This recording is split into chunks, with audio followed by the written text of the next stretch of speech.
biggest problem on the planet today is fear. It's been a problem for a long time, but it's a huge problem now. It's getting bigger every day. And the reason that fear is a problem, of course, is that it affects everything. Everything we think and say and do, all the decisions and choices we make, all of our reactions, all of our responses, everything that we're experiencing can come from only one of two places. Conversations with God has made that very clear to me. We're either coming from love or we're coming from fear. And my observation is that most people, most of the time, and myself, more than I would like to acknowledge, coming from fear. So we have to look at our fears and find out, what is fear anyway? What is it all about? What are we afraid of? And what impact is it having on the choices and decisions and the creations for which we have made ourselves responsible?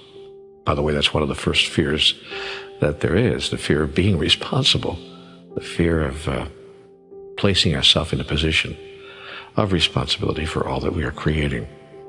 So fear is the first aspect of the human experience, as I understand it, that we need to work very hard to heal, and I might even say to transform. You transform fear, and you transform the world. Now let's take a look at what it is that we're afraid of. First of all, as I observe it, we're afraid of life itself, and so much that goes on in life. We're afraid of life because we're afraid of death. Conversations with God says that all fear, ultimately, is a fear of death. If you're not afraid to die, then you're not afraid to live. But how can you not be afraid to die? Well, you cannot be afraid to die if you understand what death is, and as a result of that understanding, you understand what life is. The wonderful book, Home with God, in a Life That Never Ends, explains all this in extraordinary detail. It talks about the moment of our death, the process of death itself, and the reason that we're experiencing life as we are on this planet. I would suggest that anybody who wants to know more about this particular subject take a good look at that book. It's very difficult after reading that text to be afraid at any deep level of dying. And when that fear goes away, as I said, then fear of life disappears as well. We're afraid of nothing and no one because, and there's a very good reason why. See, all fear is based on the idea that we need something. That's what fear is, really. You want to know what fear is defined? The definition of fear is the thought that we are not going to be able to have something we think we need. It's as simple as that. The person who doesn't need anything has no fear of anything. When I don't need anything from you, I don't fear you. When I don't even need my own life, in a sense, when I don't think that I need this particular version of life in this particular physical form, that creates true fearlessness. And most spiritual masters reside in that place, a place of utter fearlessness. So when I begin to look at my own fears and begin to feel them, and when I have an idea that my fears are starting to, how do I say this, overcome me, overpower me almost, paralyze me, because all of us have been paralyzed by fear at one time or another. Some of us more often than we'd like to admit. When I get into that place, I take a close look at, what do I think I need? What is it that I think that I need here? Because that's what it is. Fear is need announced. So I look at, what am I thinking that I need? And is it possible that I really don't need that? Could I get along without it? What would happen if I didn't have that? What would happen if I didn't receive that? What would happen if what I think I need, I didn't experience or couldn't experience? See, now there are two ways that fear manifests itself. The idea that I will not get what I need, I'm not going to receive that, or the idea that I'm going to lose something that I need. I have it now, but I'm going to lose it. And that's most often presenting itself in human experience, as I observe it, in relationships. It presents itself in other ways as well. We have fears around money, fears around power, fears around health, and many other items. But more often than not, almost all the fears that I see people experiencing have to do with relationships of one kind or another, and especially those delicate relationships that we call romantic intertwinings of the human experience. Boy, oh boy, oh boy.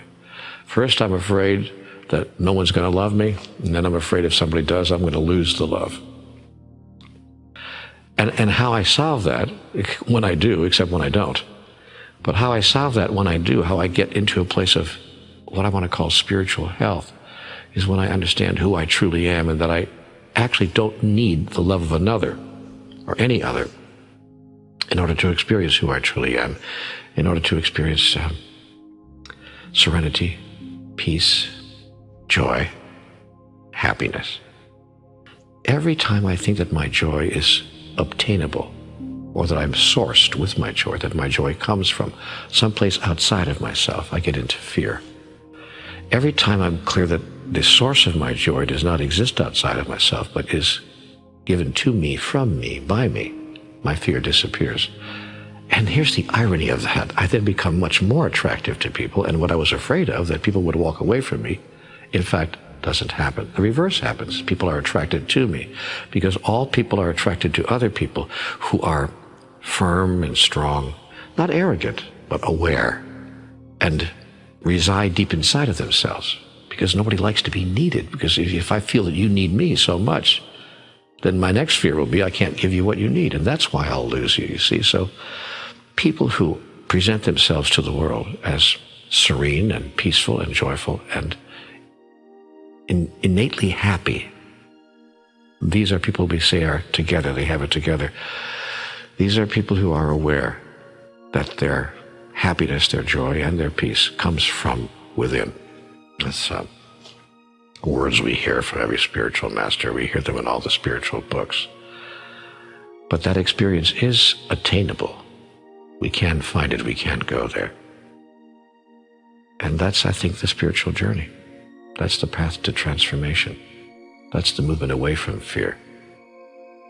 Someone once said to me that there's a great acronym for fear: feeling excited and ready. Oh, I love that. I had a great teacher say to me one time years ago, call your fears adventure.